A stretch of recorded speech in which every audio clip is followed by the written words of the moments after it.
There is a particular kind of man who believes that the size of his table determines the size of his authority.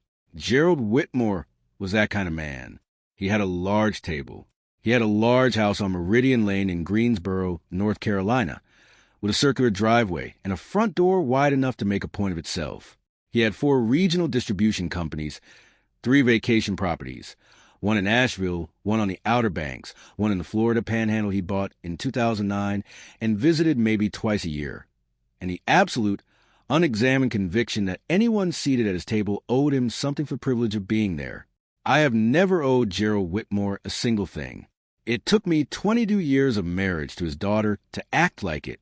My name is Frank McAllister. I am 61 years old.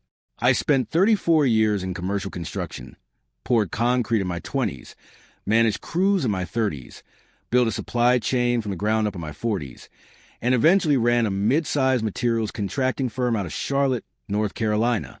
The kind of company that doesn't make the newspaper unless something goes sideways.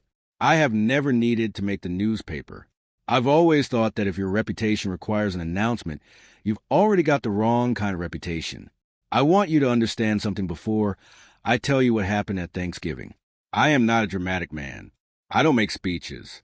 I don't slam doors. I have always believed that if you need to raise your voice to be heard, you've already lost an argument before it started. The only time in my adult life that philosophy cost me something was at my father-in-law's dinner table on November 23rd, 2023. And even then, I didn't raise my voice. I said 8 words. I folded my napkin. I walked out. What came after those 8 words is what this story is about. Welcome to Quiet House Stories. Get comfortable and remember the people in these stories had every chance to behave themselves. They just chose wrong. Drop a comment and let me know where you're watching from.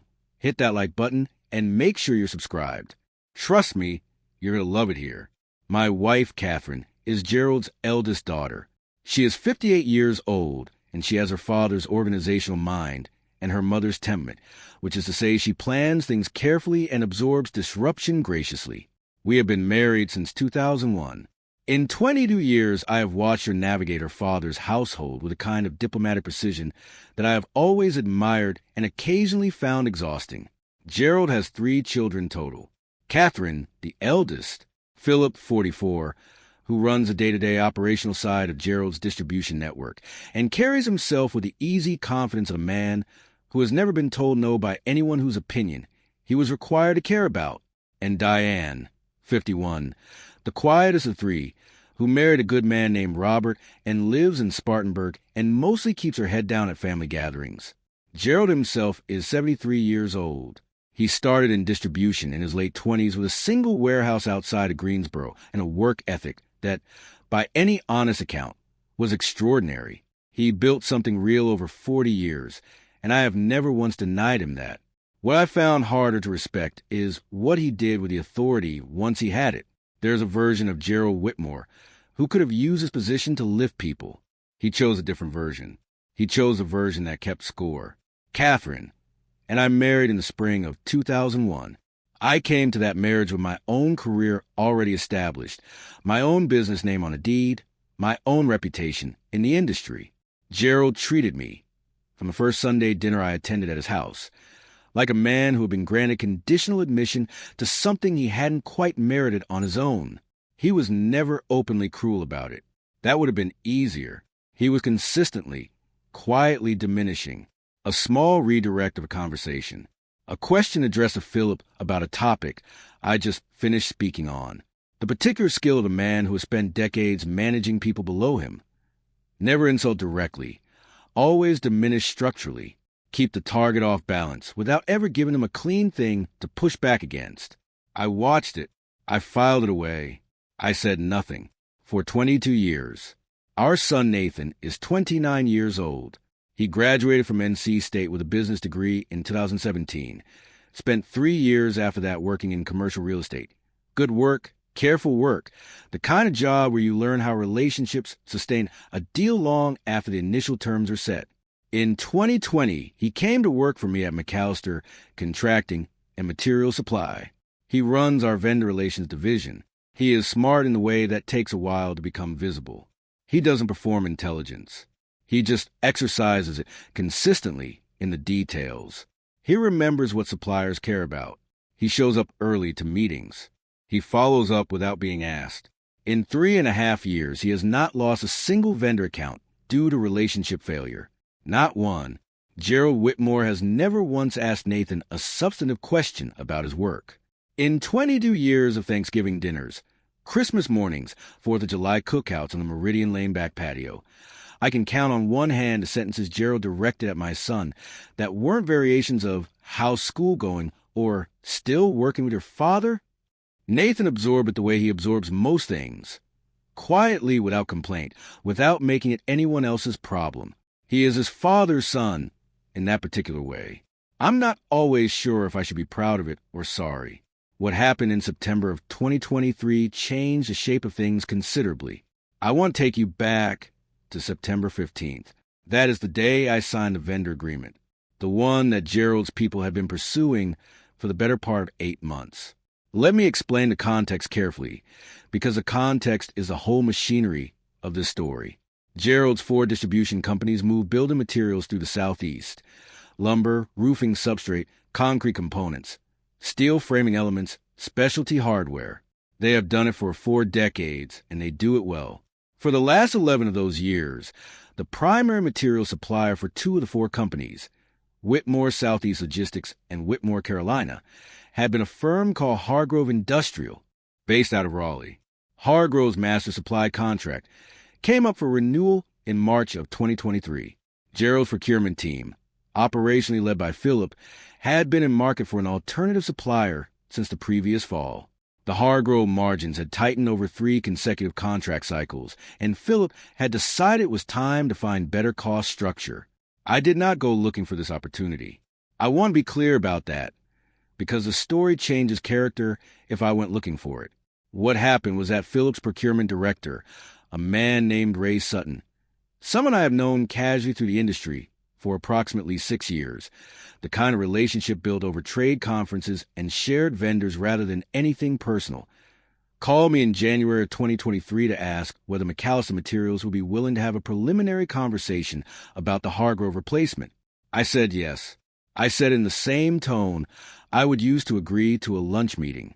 And then I said nothing else to anyone. Not to Catherine. Not to Nathan. Not to Gerald at the Easter dinner 2 weeks later, where he sat at the head of his table, and redirected 3 of my sentences to Philip. I sat through 7 months of preliminary negotiations between my firm and Whitmore Carolina's procurement team. I had my contract attorney, James Whitfield, review every page of every draft.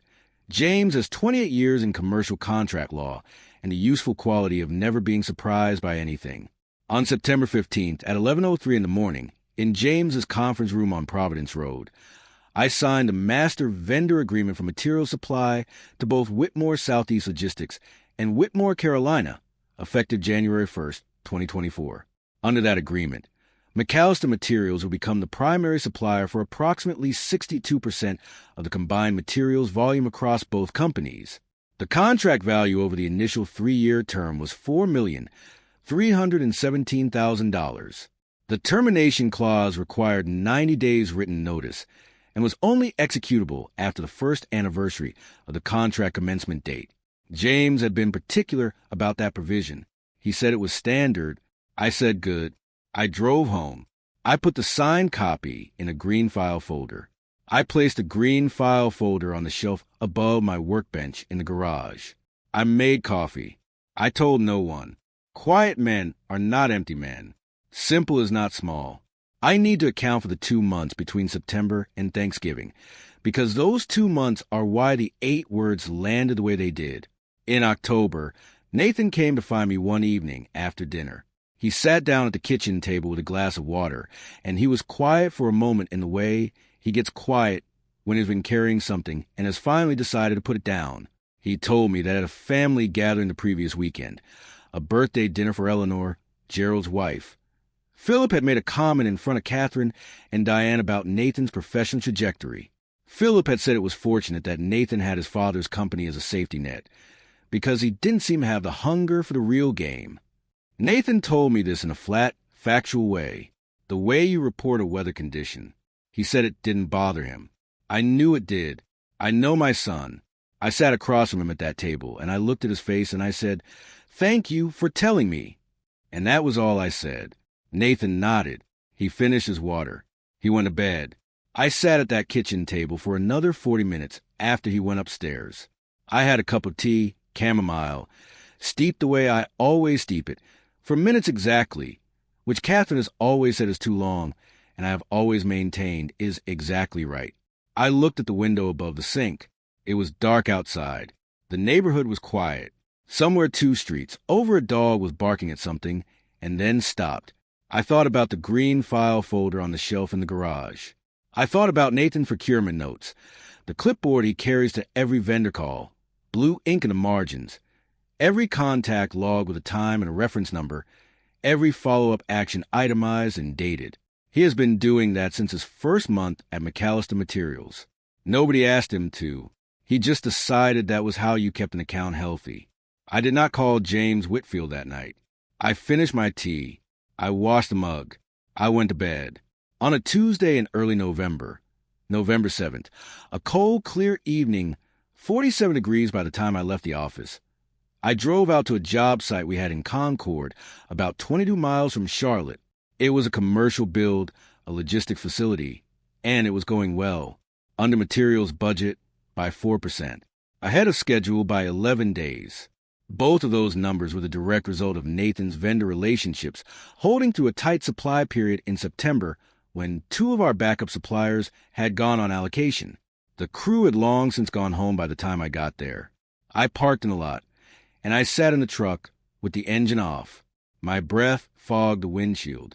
I had a cup of coffee I'd picked up at a gas station somewhere around mile 14, and it had gone cold.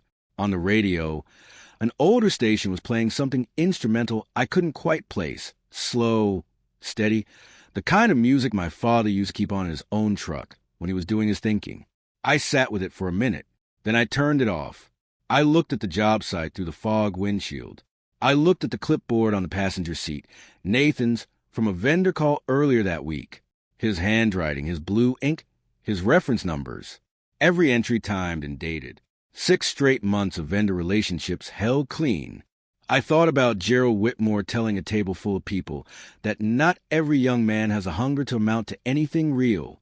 I thought about Nathan sitting across from me at the kitchen table, reporting it the way you report a weather condition. I picked up the cold coffee. I took a sip. I set it in the cup holder. I started the truck. Some men measure themselves in what they own. Some measure themselves in who still answers their phone at 2 in the morning. Gerald Whitmore had confused those 2 things for so long he had stopped being able to see the difference between them. I had known that for years. What I was working out in that parking lot in Concord was not whether to act, but simply how much I was willing to let cost what it was going to cost. I drove home. I made pasta. I went to bed at 10:30. Thanksgiving at the Whitmore House on Meridian Lane is a production. Eleanor hosts 17 people, minimum, every year without exception. There is a printed seating chart at each setting place the morning of.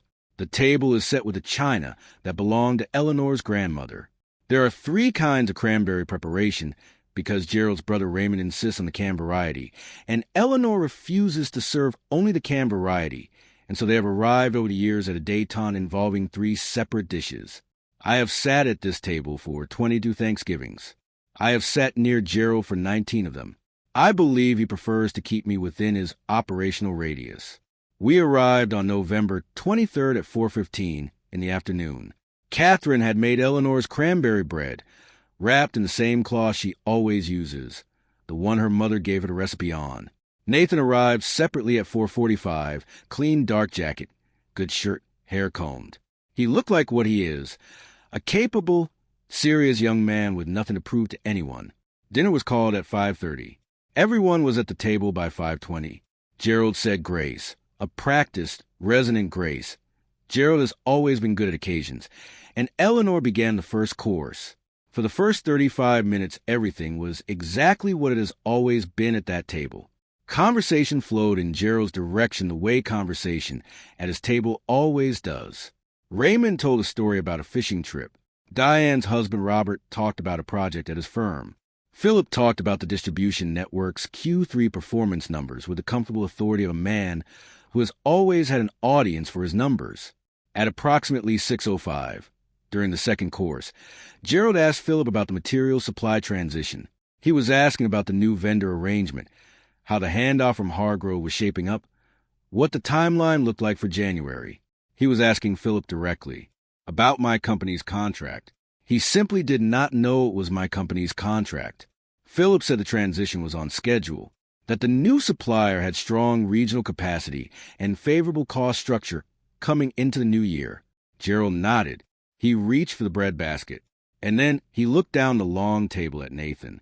"What is it you handle at your father's company?" he said. The tone was pleasant. Genuine curiosity, almost.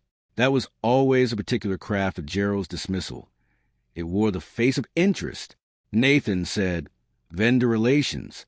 I manage our supplier and client account relationships, primarily on the materials side." Gerald nodded slowly. He set down the bread. He picked up his water glass, and he turned it once in his hand, a small habitual gesture, and then he said not to Nathan, but to the table, which was worse, which was always how he did these things. "Philip has real hunger for the business, that kind of drive, that forward ambition. Not every young man has it. You need that to amount to anything real." He took a drink of water. He set the glass down. He reached for his fork.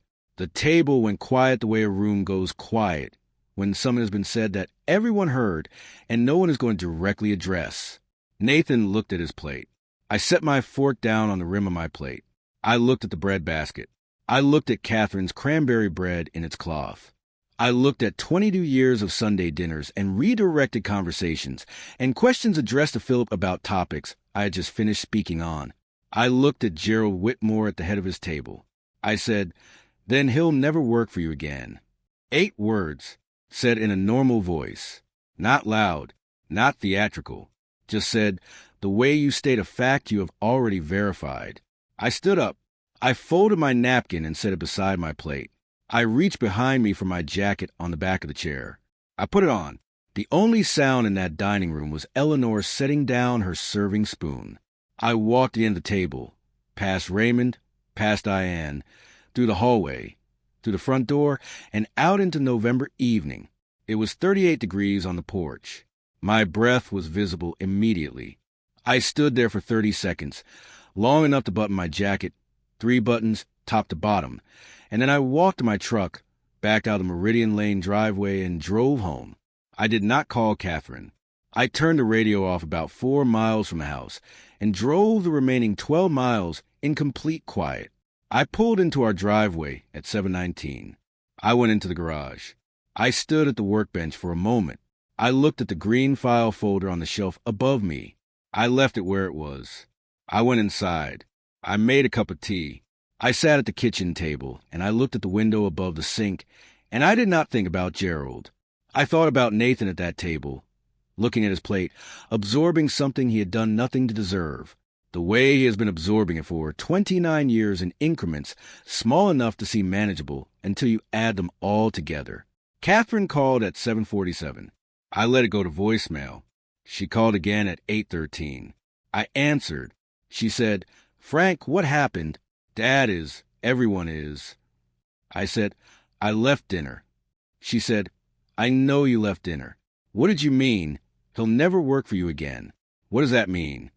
I said, "It means what it says. I'll explain everything tomorrow." She said, "Frank, you need to explain tonight. Dad is."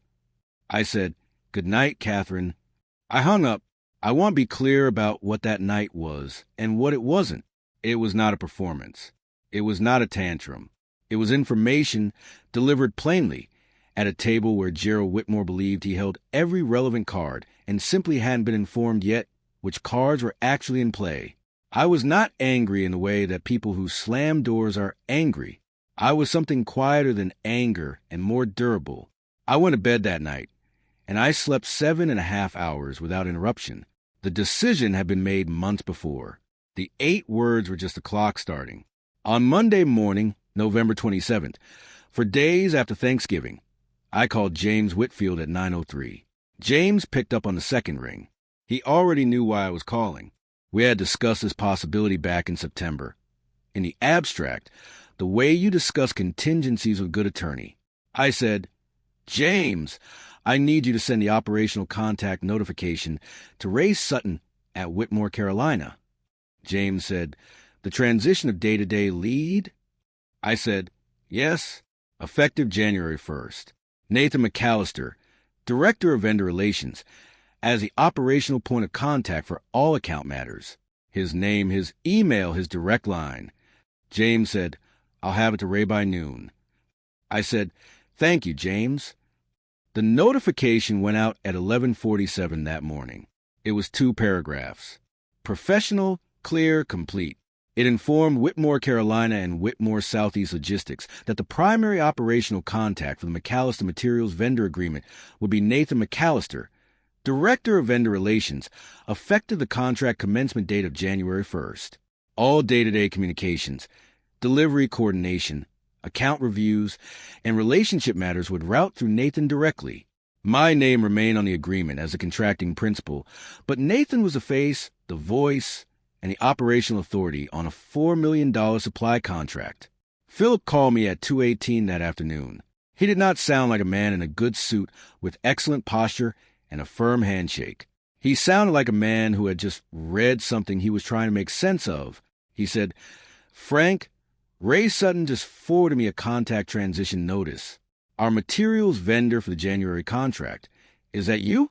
Is that McAllister Materials? I said, it is. A pause. And Nathan is, he's going to be running the account? I said, he is. He's been managing our vendor relationships for 3.5 years. He knows the work. Philip said, Frank, about Thanksgiving. I think Dad didn't mean.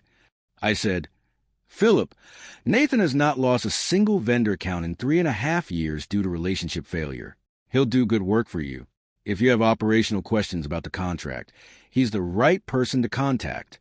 Philip said, Frank, I really think we should talk about.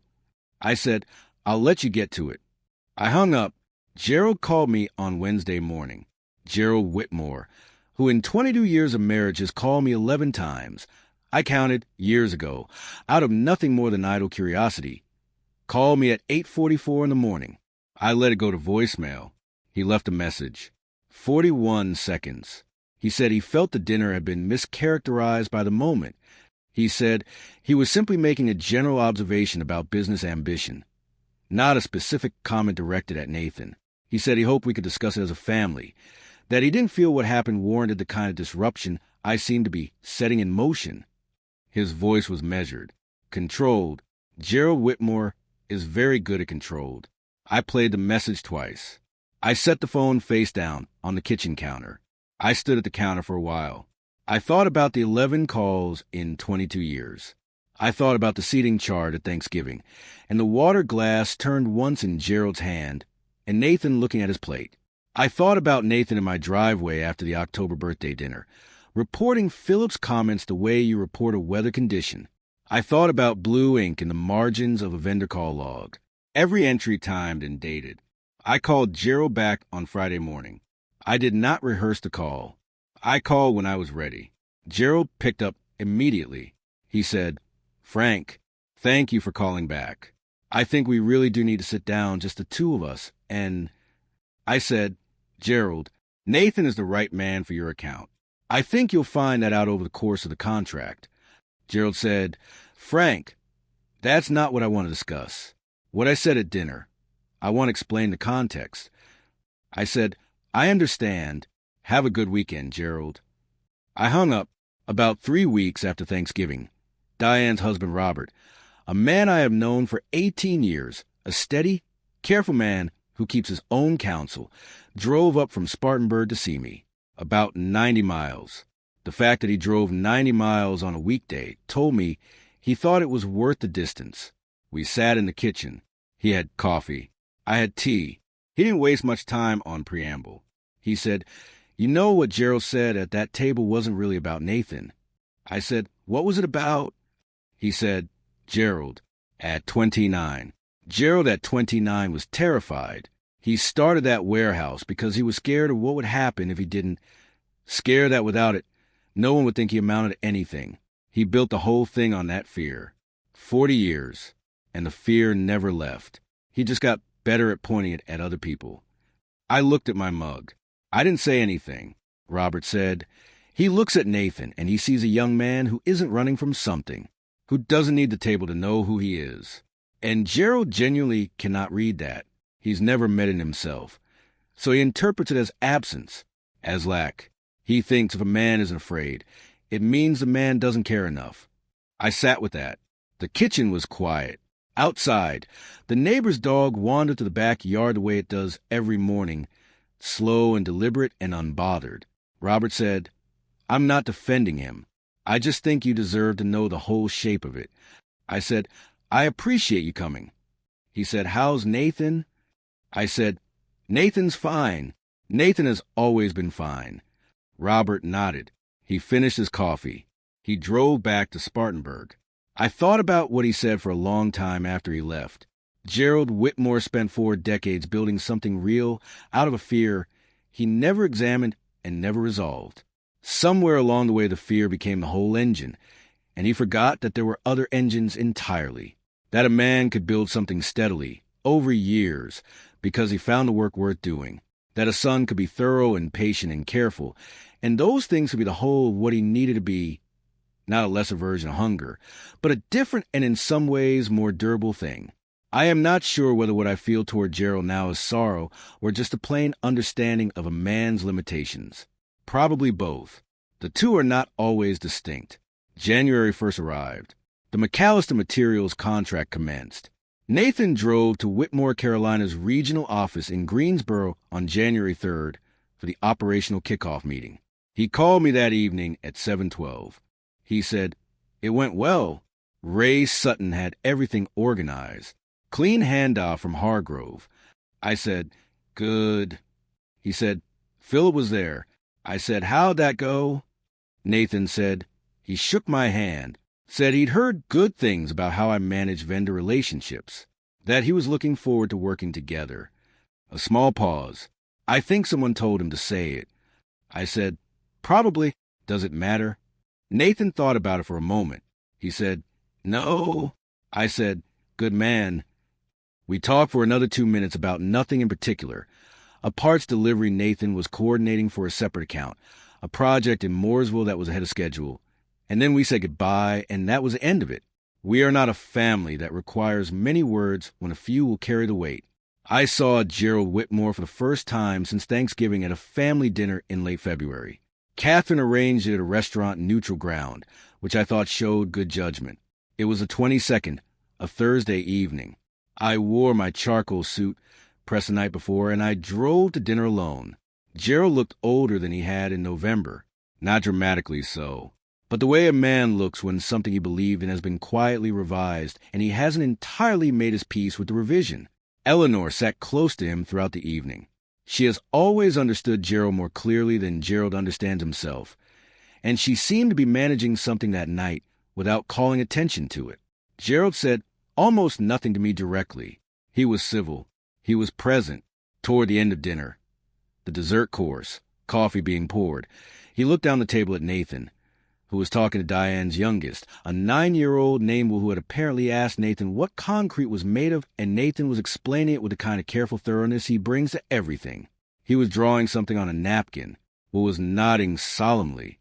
Gerald watched them for a long time, longer than I expected. His expression was not readable to me. Not exactly.